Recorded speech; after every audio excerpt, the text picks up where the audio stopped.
Hey everyone, Budget Nerd here. If you're new to my channel, welcome. We go over networking, computers, smart tech, RC, and whatever else I want, really. If you're looking for a modern router, but one that is easy on the wallet, then stay tuned.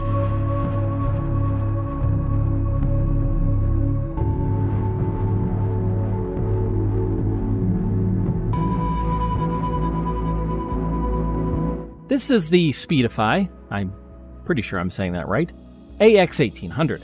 It's a Wi-Fi 6 router.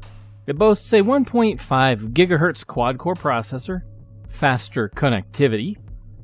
Faster than what, I wonder? Its model number is the KX450, in case you were wondering.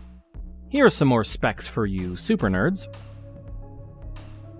There are also lots of words on the back I don't really feel like reading.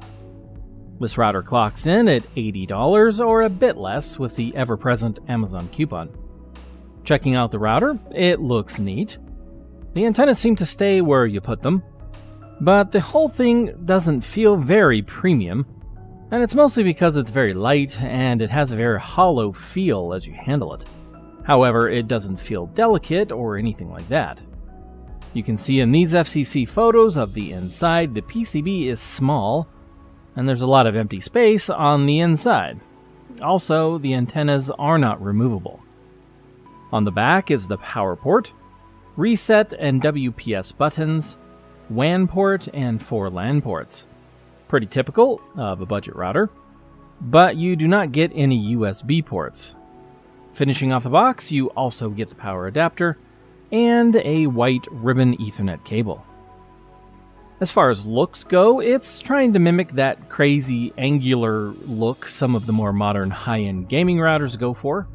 I think it looks okay, but nothing too out of the ordinary. After hooking it up, you can make any change you'd like by visiting the router's IP address. For me, it was 192.168.3.1. Here, you can view the router's connection info and some of its... Wait. This all seems very familiar.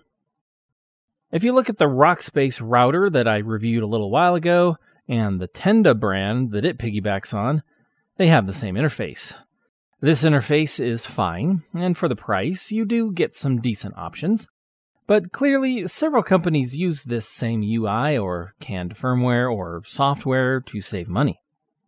You get a lot of the router settings you would expect in here, and a few of the things I'd like to focus on, one being the parental controls. They aren't too bad. You can rename the devices, set a time they can get access to the internet, which days they can access, and create a blacklist or a whitelist. It's not super granular, but most will find it to be acceptable. You can also block devices from the device list off of the main page. The last parental control feature worth mentioning is you can control the bandwidth each device gets. It's a really cool feature, and as I stated with the Rockspace router, I wish my normal router had this. You can control a bandwidth-hungry device, throttle your child's bad YouTube habit, and so on. It brings me so much happiness. The only other thing I can see on this Speedefy router that is different from the Rockspace router is the color, and they gave you some links on the bottom for support.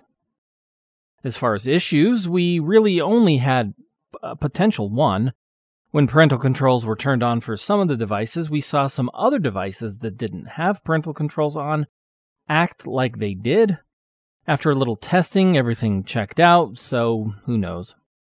The Wi-Fi 6 this unit offers is a pretty good bargain, and great for the home with lots of devices. It even has WPA3, which is great for extra security. There's also an app on your phone that you can install, where you can change most of these features. As far as coverage goes, it's not too bad. Compared to the Rockspace router, its coverage is very similar, and I don't even have the antennas up all the way in the rack in my closet. It's not as good as my TP-Link AX21 router, but we had no issues. I did a speed test, and I was getting as much as 276 megabits per second down. As for local transfers, I would only get around 11 megabytes per second, or 88 megabits per second, which is sort of on the slow side. The TP-Link AX21 would get upwards of 70 megabytes per second in the same exact test. It's great for the basics. I say that, and then I feel it's worth reminding everyone there is no USB port on here, no external storage, and no hooking up a printer to this router. It's not a huge deal. There are many other ways to share printers and storage, but none of those things are natively supported on this router. In the end, I do like this router. It's got Wi-Fi 6, WPA3, and a decent amount of options for the price. I still tend to lean to the TP-Link AX21 as my favorite budget option. But you can save around $14 with this one. You just lose a bit of speed and the USB port.